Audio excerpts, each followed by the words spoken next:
Welcome to another episode of the Capital Spotlight podcast. I'm your host, Rob Beardsley. Today we have George Gao from Hehui Capital Management. Welcome to the show. Thank you, Bob. Nice to be at the show. Absolutely. So let's start off by giving the listeners a bit about your background as well as what you're up to today. Hi, I'm George Gao. I'm the founder, the CEO of Hehui Capital Management. We are a Shanghai, China-based private equity firm focused on the real estate development and also PE investment strategy, as well as a couple of other strategies. And we started 10 years ago in Shanghai. And we started with funding of Chinese residential development projects. And we have been focused on residential side of the real estate so far. And 2016, we branched into US multifamily acquisition value-added strategy and have been running a fund for 4.5 years now. And we are gradually learning and accumulating knowledge in this asset class.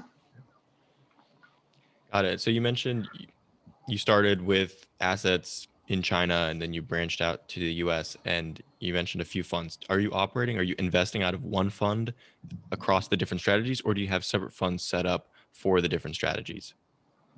Yeah, mostly we have, for each project or each investment target, we have one fund. So the investor is very clear as to what they're getting into. And then for the US multifamily value-added strategy, we have a blind fund where we just agree with the investor, the investment strategy and the mandate. And then we will use our discretion in terms of investing acquisition, the investment targets. Yeah, I do have a background in the investment banking. I used to work for Macquarie Bank of Australia. Yeah. Got it. So I think a big question that a lot of people would have is, how do you develop the expertise from China to invest in U.S. real estate? I'm sure it's possible, but how have you cracked the code? Yeah, I was in the States for 7 years. I got my undergraduate and a master's degree, and I worked for a Big Four accounting firm for 3 years. So I have a pretty good, knowledge about the U.S. In terms of financial accounting and tax areas. And I used to work for Macquarie Bank, which is an Australian investment bank focused on their real estate. So I understand that how the investment banks, does the real estate investments, the whole investment process.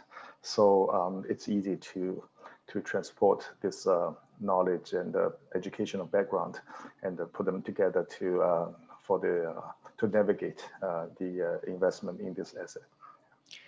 And to let everyone understand better, talk about how you partner with local sponsors to execute on your strategy.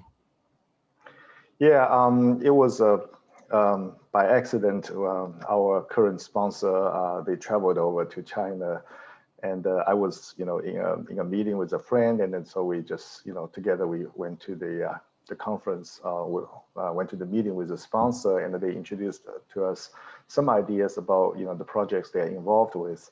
And then, we developed into relationships, and we went to the States to visit their projects. And then they mentioned, how about multifamily? Are you interested in this?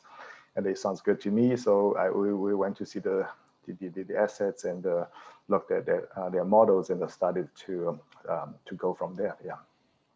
Oh, that's very interesting. And so have you stuck with that one local sponsor for your US investments, or have you since branched out? Yeah, our first fund was established 2016, and we have 50 million US dollars in equity.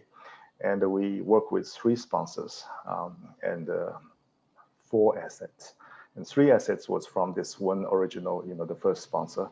And we also work with another one. And then we have a commitment investment into a PE fund, which focused on same strategy.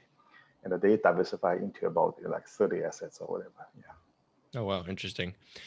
So something I want to spend some time on is risk. I studied your website, and there's risk was a recurring theme on the website: risk management, risk control, and then also actually talking about leaning in and knowing how to take risk in a smart way, right? Yeah. Or maybe the Google Translate didn't do a good job, but that's what I got from translating it to Yeah. English. So let's talk about your approach to risk management and how you view that as at the core of your thesis. Yeah, I when I started, I read a book from a Goldman Sachs chief risk officer. I forgot his name, but it's a very good book about the risk. Financial. If you go to the financial class 101, they talk about insurance and the pooling of risks. So risk is at the heart of any financial transaction or deals. And understand that the risk well will enable you to navigate your own asset. Basically, in Macquarie, we talk about freedom within boundaries, and this boundary is shaped by the risks, which risk you want to take, and then within that boundary, you're free to innovate. And I liken myself to be a very risk-averse person. Driving a car extremely carefully, but I do understand that if I drive too slowly, it's still, you have risks. So I'm a guy who's reluctantly driving fast. So when I drive fast, I'm very defensive, and I just watch out for every kind of, things that's, I'm going to hit. And so that approach that, enables me to be sort of comfortable with what I'm doing, because it is a risk-taking process. So you cannot, drive too slow because the inflation, the depreciation of your cash holding will affect you. But if you drive too fast, and then you sort of don't know, what kind of risk you're taking, and then that's for trouble. Yeah, that's an interesting point. So as it specifically relates to multifamily, what are some ways that you seek to take risk in multifamily? And then what are some ways that you play defensively and don't take risk?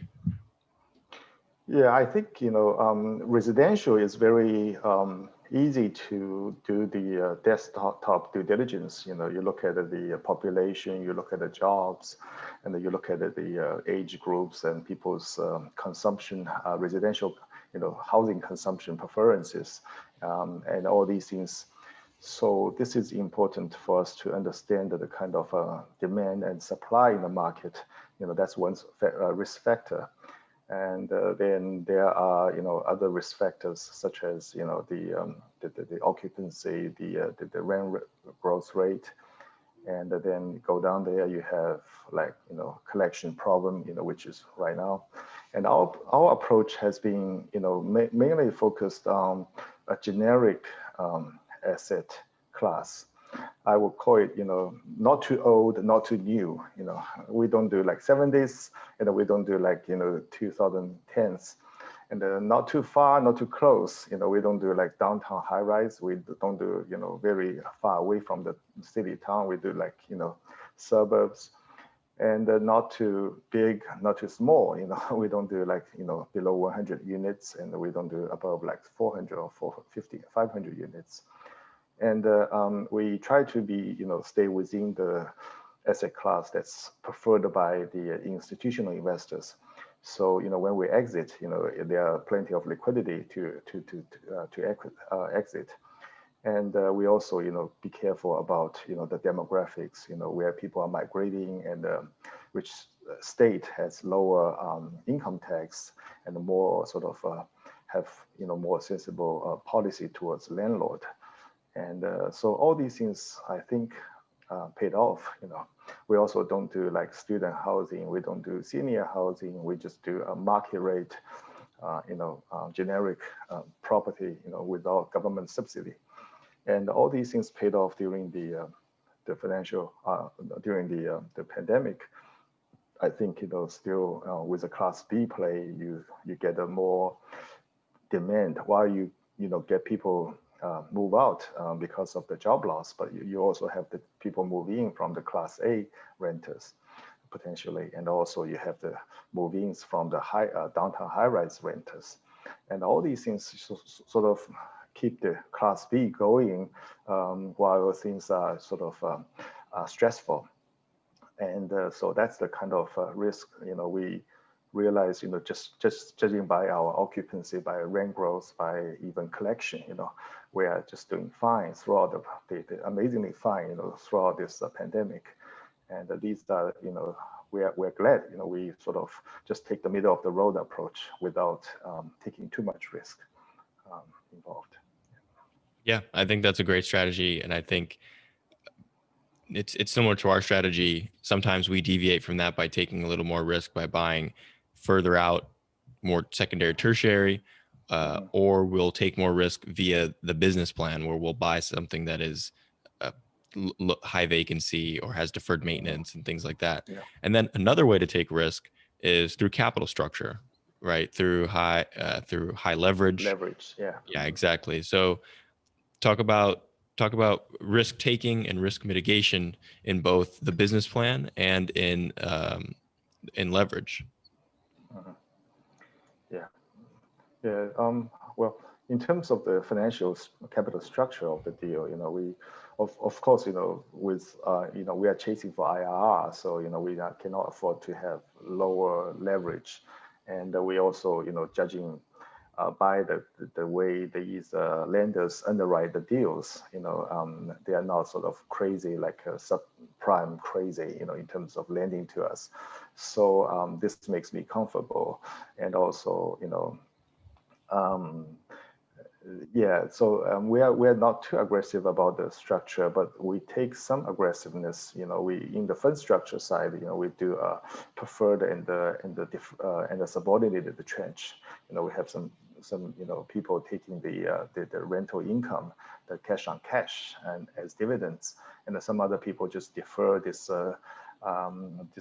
income, and until the end, when we exit, they take 100% of the residual value of the fund, which is the capital gain, and they're doing pretty well.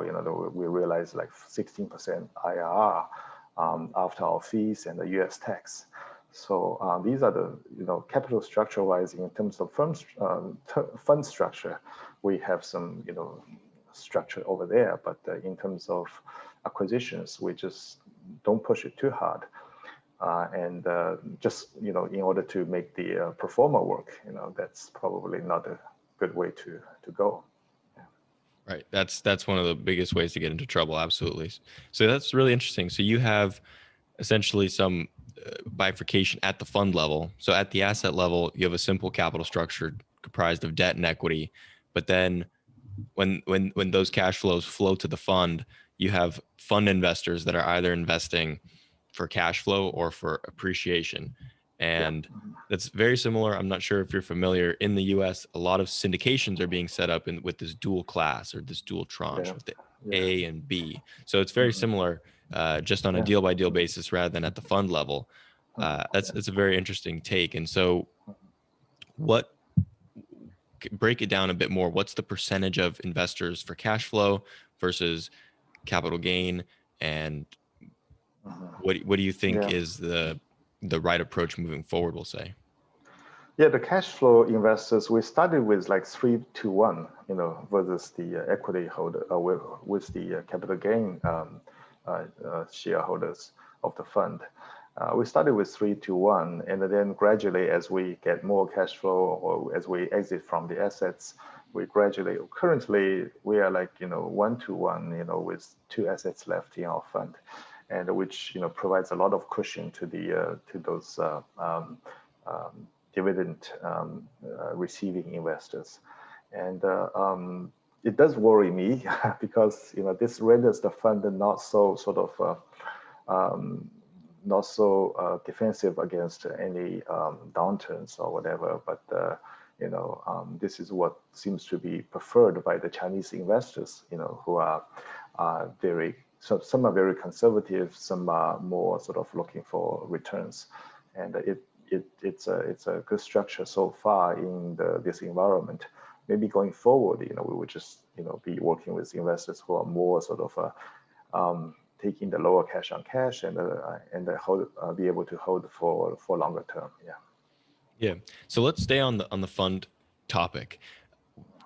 So with funds, there's interesting questions about how long do you hold assets? How long can you hold assets?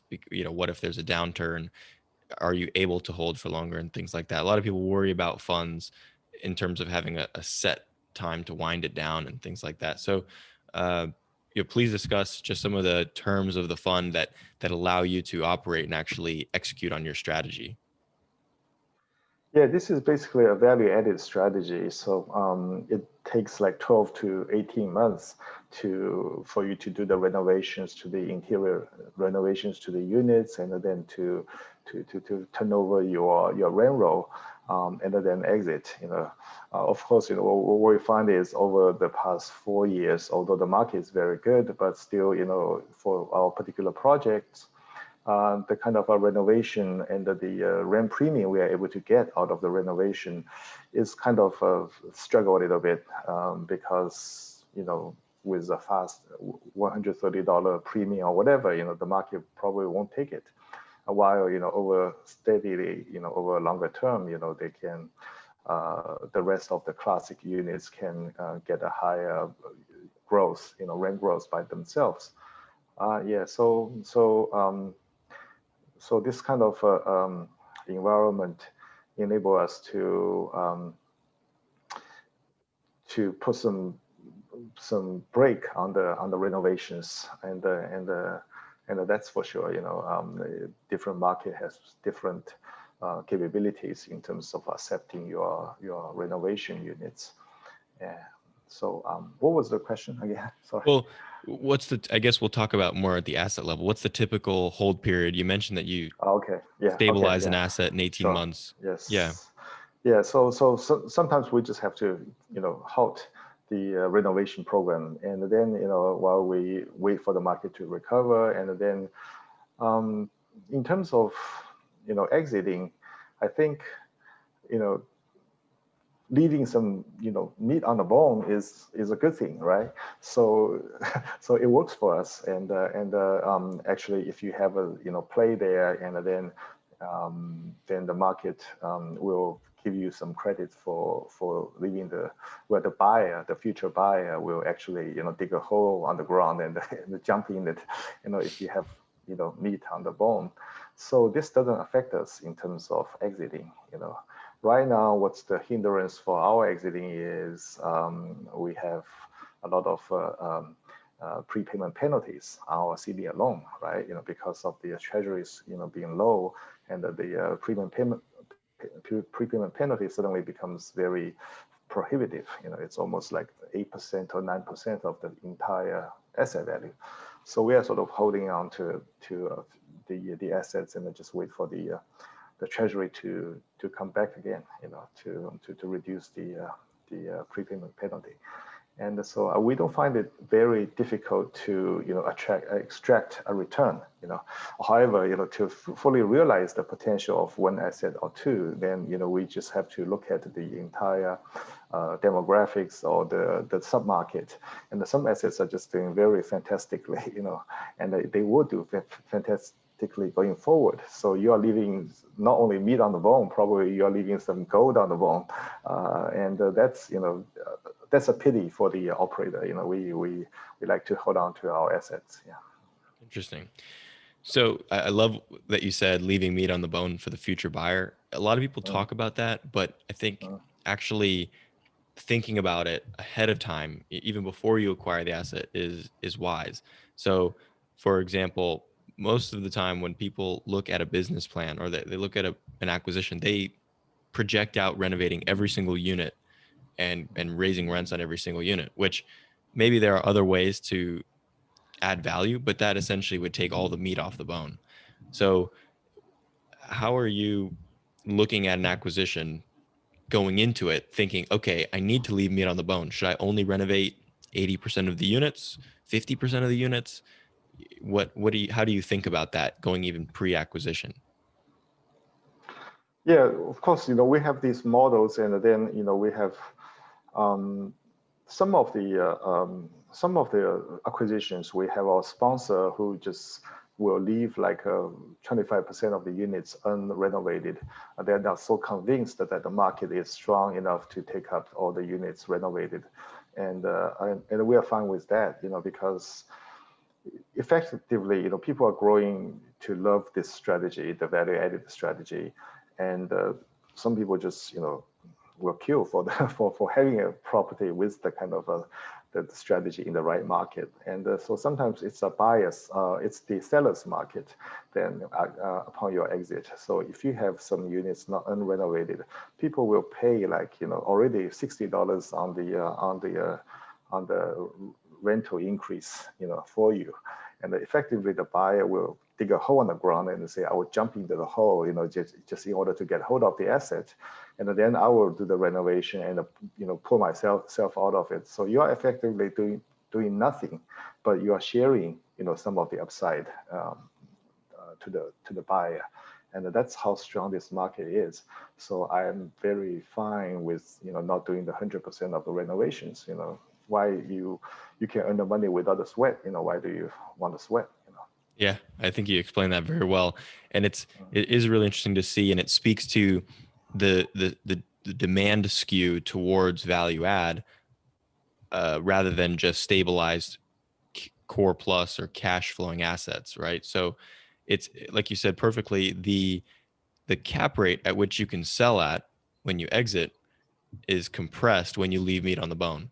And that compression you didn't do any work for. You just set up the asset to have that straightforward value add, right? And I think the key there is that really the best situation is where you can buy a deal where the value add story isn't very clear, and then you make it clear, you prove it out, and now you can sell it with a clear message, clear story, and that's where you could sell at a 4 cap or 4.5 cap.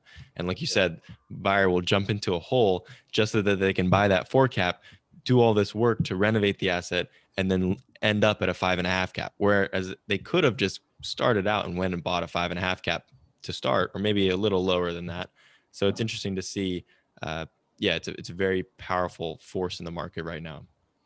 Yeah, that's also sort of introduces risk to the participants, because right now I'm a seller, I'm holding onto the asset, but I'm still going to buy some assets, and then this is the situation we are faced with. So I just hope the rationale and the underwriting will be more sort of conservative and be reasonable.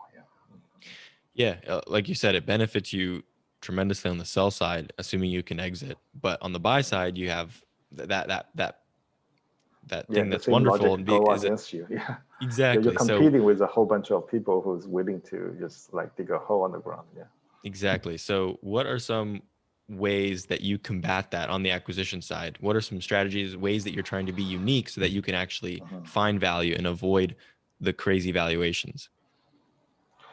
Yeah, we just have to understand the submarkets really well. We have to understand the selected cities. We don't like to go to too small cities, the cities with like, economics that's skewed over one sector.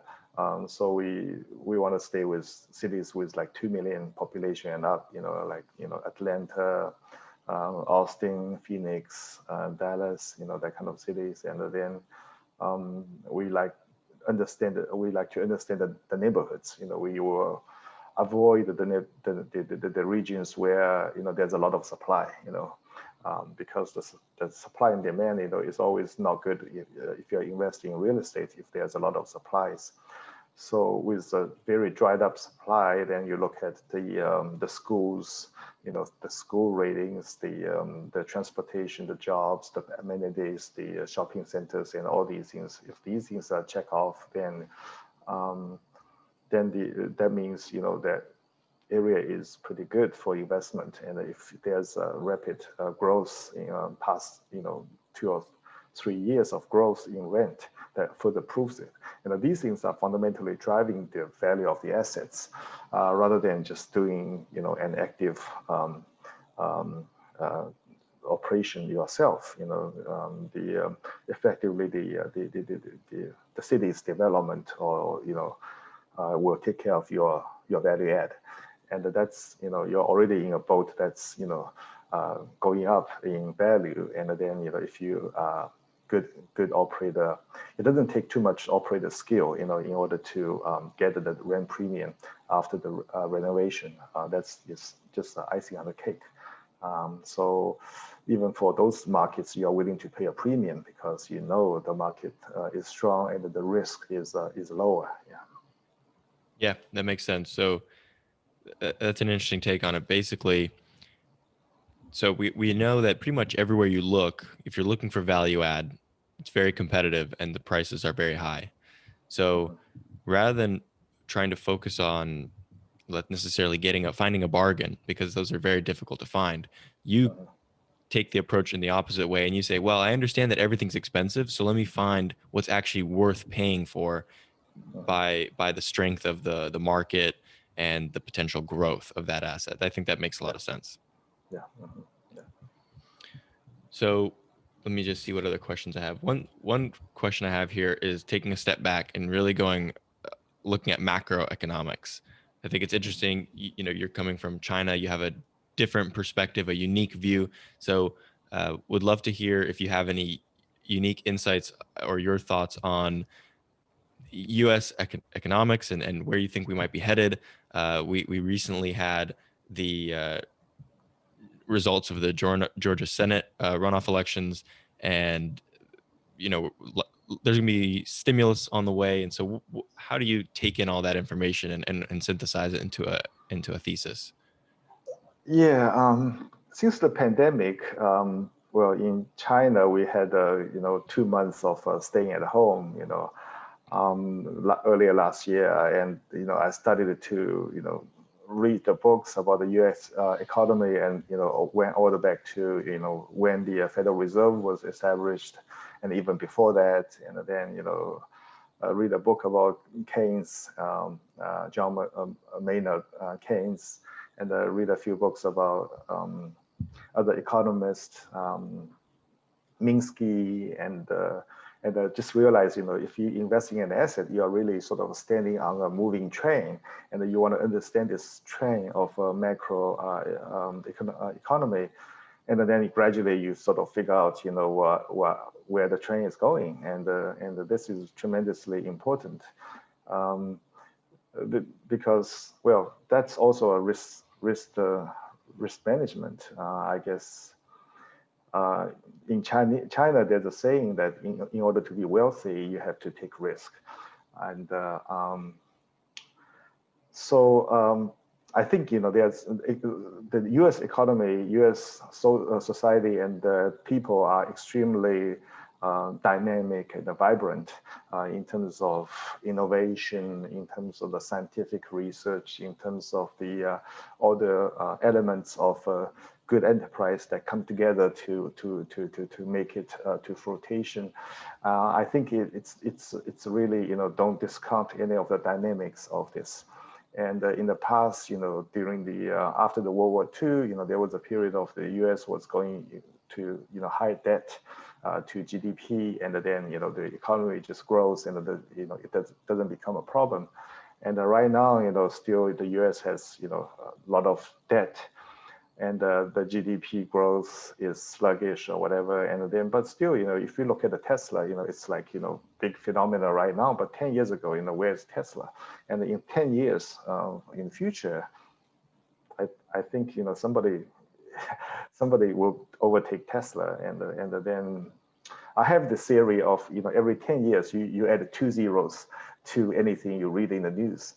It's like, 10 years ago, like, maybe I have to think in the US terms, maybe, you look at the news about companies was like 100 billion.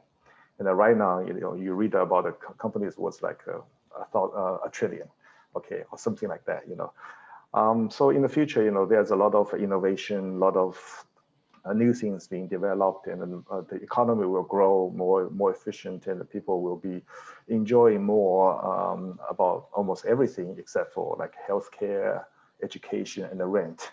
These things are just keep going up in price.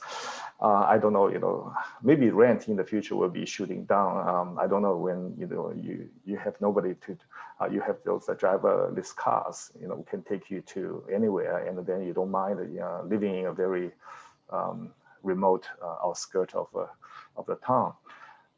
So this is one side, and the other side is, the U.S. has problems. You guys have a lot of problems with the media, with the kind of bad habits in terms of the media try to, almost everything is propaganda. There's no respect of facts, and people are getting more and more extreme, more and more intolerant to the other's ideas, and it's not liberal, it's illiberal, and there are a lot of things going on that's pushing people to be more extreme, and the education system is not sort of helping. I read this morning, in terms of the whatever tests, for the high school kids, US ranks like 22, and so this is a foundation of democracy. You have to have informed and reason voters with good judgment in order to make a democracy that functions. Otherwise, you are just at the mercy of whoever tells the lie, and whoever is weaponize the lie, the bias. And this time you have the president who's behind this weapon, and then pointing at the Congress, and this is how this thing happens. So it's not all of a sudden it happens. It's a long way in the making. The kind of so this is divides the country, and but still the future generations probably will figure out. I read a book about forced turning, right? About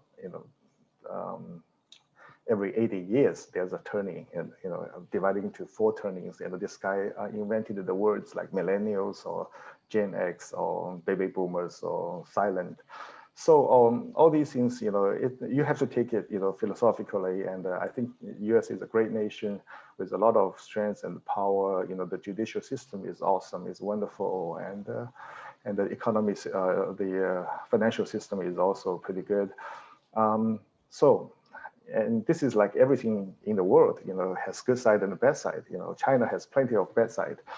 So overall speaking, I will be sort of, I think the interest rate will be staying low, and so this will make the asset sort of bubbly. The asset price will be high. So if you acquire, then 4 years ago you are seeing like upper 4% in cap rate, and now we are seeing lower 4% in cap rate. I wonder whether in the future you will see like upper 3% in cap rate. Maybe it's not impossible, but still we are talking about inflation, talking about risk off or whatever. So but the value added strategy is really important for you to sort of keep your head above the wave. If you are swimming, then you can actively raise the assets value of the value of the asset by turning over the rent roll with higher rents, and then the value will still be higher. You're not relying on the cap rate, the denominator. But sometimes if the denominator goes up, then your value disappears. So there's always this risk involved, and there's nothing sort of one-sided. You're taking this risk, and then the economy goes in cycles. So there is a period of lower risk, lower cap rate and a lower interest, but there may be some period of higher interest and a higher cap rate. And this is, we got to be watching that very closely. Although in the near term, with so much debt and so much money being printed, I guess the central bank just has to be keep the interest rate low in order to stimulate the economy, which makes the asset bubbly. But I think just like what Charlie Munger says, Buffett and I, choose companies don't based on the economic outlook. I choose companies based on, whether they are good companies or not. And the economy will be just like, like flying, you will have headwinds and tailwinds, and it doesn't matter if you hold long enough, there will be, good results. So that's why I'm sort of looking to have fund or capital sources that's able to hold longer, like for 10 years, in order to weather this future macroeconomic impact. Yeah, that makes a lot of sense. Definitely, the longer you push out your hold period, you take away a lot of risk from the deal, economic risk or financial risk, like loan maturity risk, for example. And what you said also about it's important to have value add, which I agree, but unfortunately, that's the numerator. But like you said, the numerator, but the denominator is cap rate for value. And if cap rates move substantially on the denominator, like you said, it can wipe out your value, even if you executed successfully on a value add. Sure. But the why value add is still important is because once that asset is value added and has that higher NOI, your cash flow will be very substantial, very favorable, and it will make it so that it's attractive to stay and hold long term. It's hard to hold long term if you have little to no cash flow. That makes it very difficult. But if you have healthy cash flow, that's what can keep you going through difficult periods or through periods where your valuation goes out the door and you don't really have an exit, but you have cash flow. So that's, again, always circling back to the importance of cash flow. Yeah. In order to improve the NOI, maybe the value-added strategy, doing the investment in the renovations in the good time, will enable you to have assets that are very much performing during bad time, and so these are the things that's important to keep in mind. And fortunately, we are not entirely passive. We can do the value add in order to upkeep the assets and make the NOI higher. The other thing to worry about is the tax, the property tax, the insurance, those uncontrollable costs, they go up, predictably. You're faced with market risk, which is unpredictable, but, tax will go up, just very predictable. So I hope I can find those submarkets that, with not so aggressive tax increase. In order to keep the NOI story, going longer. Otherwise, if you hold longer, you pay more tax, and what's the point, holding longer? Right. Yeah, that's a very big risk, and that's why understanding the property tax situation specifically to that county, to that asset is so important. Absolutely. Well, that's all we have time for. Please let listeners know the best way to learn more about yourself, Hehui Capital Management, and if they want to get in touch. Yes, we are Shanghai based, and you can reach us at info@hehuifunds.com, HEHUIFUNDS, all in one word.com, and hope we can meet you. Okay, thank you. Great. Thanks again for being on the show. Okay, thank you. Thank you.